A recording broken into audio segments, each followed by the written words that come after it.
Magandang araw mga minamahal kong senior citizens. Sa araw po na ito, ang nakita niyo po na picture is ating pong pag-uusapan dahil ito ay good news at somehow gusto ko itong i-impart sa inyo ang mga knowledge when it comes to this na sa gayon po ay mas maklaro po sa atin ang 2K social pension para po sa lahat ng mga senior citizens. Ano ba ito at bakit kailangan nating malaman ang bagay na ito?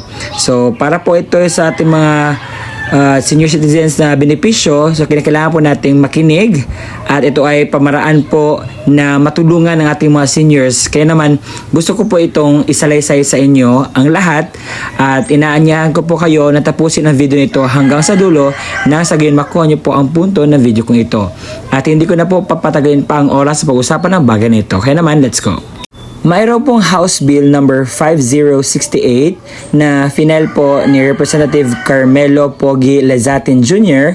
na propose siya ng Universal 2,000 monthly social pension para po sa mga Filipino senior citizens at removing income or health-based restriction. Key provision includes ito po, broad coverage sa financial aid po para sa lahat ng mga senior citizens. At implemented po sa DSWD at NCSC with DILG supporting beneficiaries databases and land bank handling payouts po. So ang bagong proposal ay nag-seek po ng expand financial support para sa mga senior citizens nationwide. So according kay Lezatin, pinupush niya ang 2,000 monthly pension para sa lahat po ng mga senior citizens.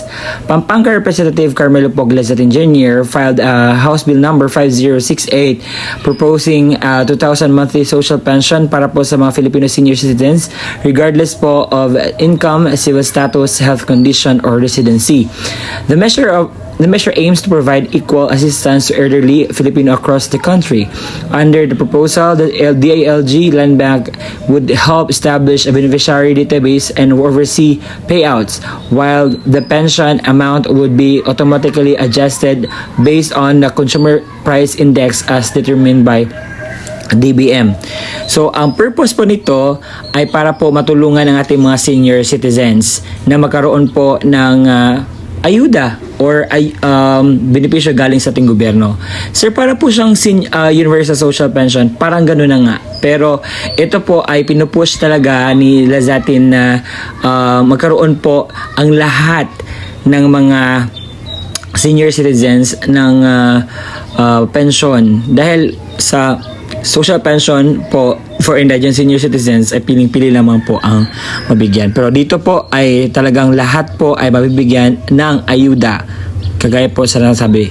At nasana po ay mas klaro po sa atin ang balitang ito.